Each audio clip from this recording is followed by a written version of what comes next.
Hi guys! Good morning! Welcome back to my channel po. So since nandito nga po tayo sa Pilipinas at nakabakasyon, so ayan, medyo nag-a-adjust nga yung katawan ko, diba? So maaga talaga akong nagising. At this moment, pinuntahan ko yung tito ko sa bahay nila. So ayun, kaaga-aga siguro mga time niyan, mga 6:30 na po ng umaga yan. And then ginising ko siya kahit tulog pa siya. Sabi ko, Tito Agi, tara ka muna sa duluhan. Duluhan na tinatawag yan po yung parang or tumana sa amin yan. Ayan. So, dyan po yung mga bukid and everything, ganyan. So, sinakyan na po namin yung single na motor niya. And ayan, pumunta nga po kami sa duluhan na tinatawag. At yan. So story time nga po. Si Tito Agi po, tito ko siya pero mas matanda ako sa kanya. Ganun ang nangyari. So, si Tito Agi po ang pinaka-kababata ko siya na kaibigan or best friend, ganun. Tapos, ayun nga, before kasi kami talaga lagi magkasama sa bukid. Ayan, lahat ng kalokohan kaming dalawa magkakasama niyan. Meron pa kami ibang tito na kasama pero ayan, siya nga yung kasama ko ngayon. Sabi ko, pwede ba tayong pumunta ako, gumala tayo sa duluhan? Kasi kako nami-miss ko dito sa duluhan yung mga ginagawa natin dati nung bata tayo. Ganon. So sabi niya, tara, walang problema.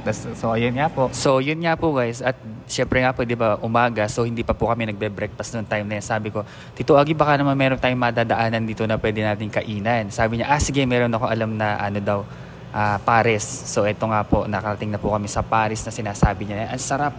Yan po, nasa gilid lang po siya ng highway. Makikita nyo lang siya papunta ng mataas na kahoy. Yan lang po sa gilid. So ayan, super ganda talaga ng Nueva Ecija for today's video. At dito naman pong area na to is meron po silang tinayo na kubul dyan para kainan nga po ng mga customer nila. Dito po yan sa Conan's Beef Pares. Super sarap niya talaga guys.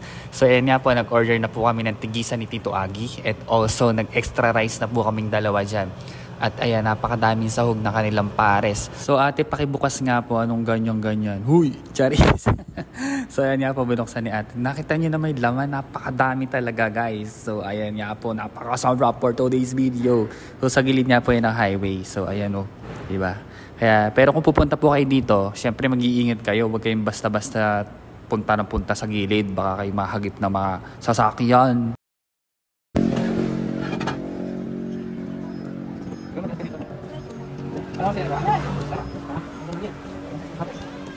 So yan nga po, this moment kumakain na nga po kami dyan guys. Super ganado talaga kami kumain dyan.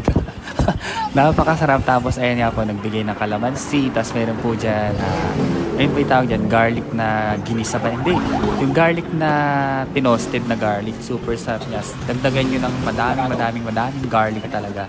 Tapos pamintas, meron po dyan chili flakes sauce. Ayan o. Napakasarap niya talaga. Ay, ganado kami kumain. Super sarap naman talaga guys. Nagpa-extra rice pa nga po kami ulit dyan.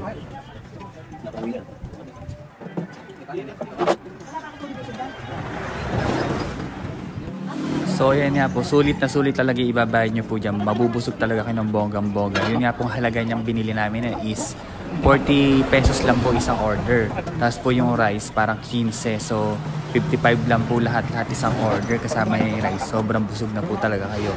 At talaga namang extra rice talaga kayo kasi sobrang sarap. Pwede din po kayo umulit ng sabaw kung gusto niyo po pong kumuha ng sabaw.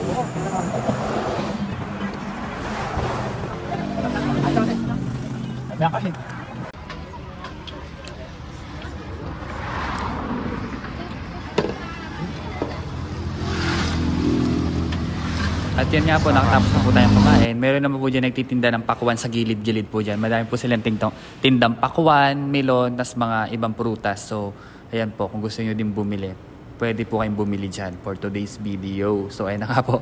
Tapos na kami kumain. Ayan o, picture pa o. Conan's Beef Pares for today's video. Napakasarap.